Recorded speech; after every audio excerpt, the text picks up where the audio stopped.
Bonjour à tous, c'est Prono de la semaine, j'espère que vous allez bien. Bienvenue à nos nouveaux abonnés qui ont permis à la chaîne de passer la barre des 1200. Bravo à vous.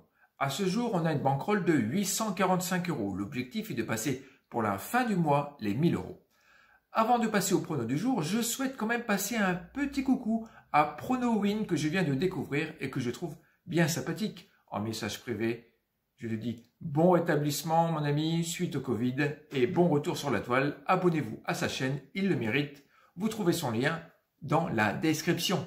Allez, on va débuter par le match que vous attendez tous, qui n'est autre que le Portugal contre la France. Les Portugais se sont largement imposés sur le score de 7-0 à l'Estadio da Luz face à l'équipe d'Andorre. Ils ont fait le plein de confiance avant de retrouver l'équipe de France samedi soir qui, quant à elle, a fait le plein de maladresse, de mauvais gestes techniques, de mauvais choix face à cette équipe finlandaise qui l'emporte sur le score de 2-0. Bien que ce n'était qu'un match amical, la pilule est dure à avaler pour Dédé. Les Portugais seront tout simplement au complet chez eux dans leur stade à Lisbonne. La France est consciente que jouer contre Trincao, Paulinho, Neto, Sanchez avec le fameux Lopez, gardien de l'Olympique lyonnais, sans oublier Félix, Carvalho, Silva, Jota et forcément n'oublions pas CR7.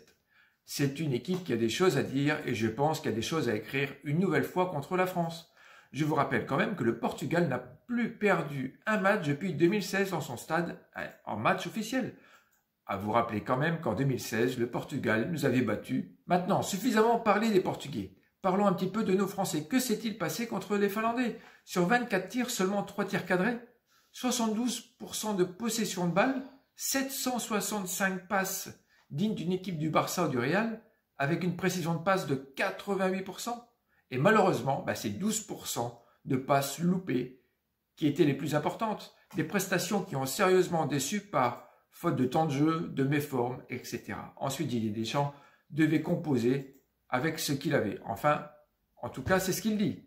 Pour moi, je dirais qu'il y a des joueurs qui n'ont plus la place dans cette équipe de France, mais ce n'est toujours que mon avis.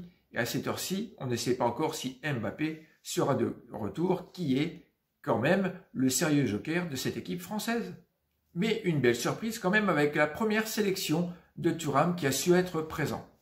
Pour moi, le premier prono de la chaîne sera tout simplement une victoire du Portugal qui a la motivation, la confiance en soi et dans son jeu et surtout une équipe complète et en pleine forme.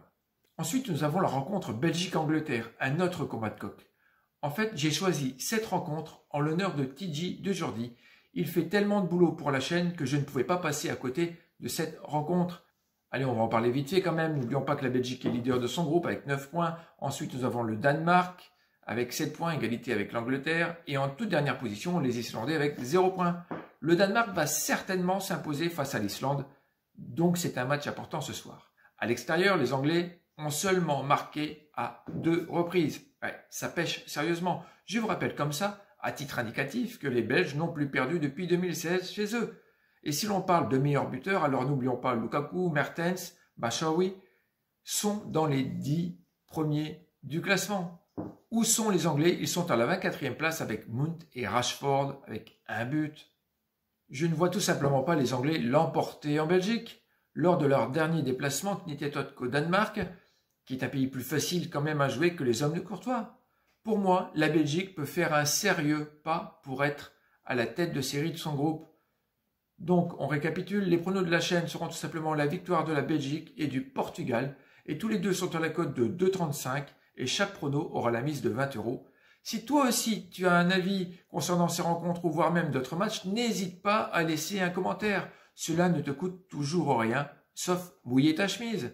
Si la vidéo vous a plu, alors n'hésitez pas à mettre le pouce bleu, ça m'aide vraiment. Et si vous ne voulez pas rater le prochain prono de la chaîne, vous pouvez également vous y abonner. C'est gratuit et de très loin la meilleure manière de m'encourager. Merci de votre fidélité. Je vous dis à très bientôt. Merci de votre soutien à la chaîne. Prenez soin de vous et de vos proches. Bon week-end. Bye.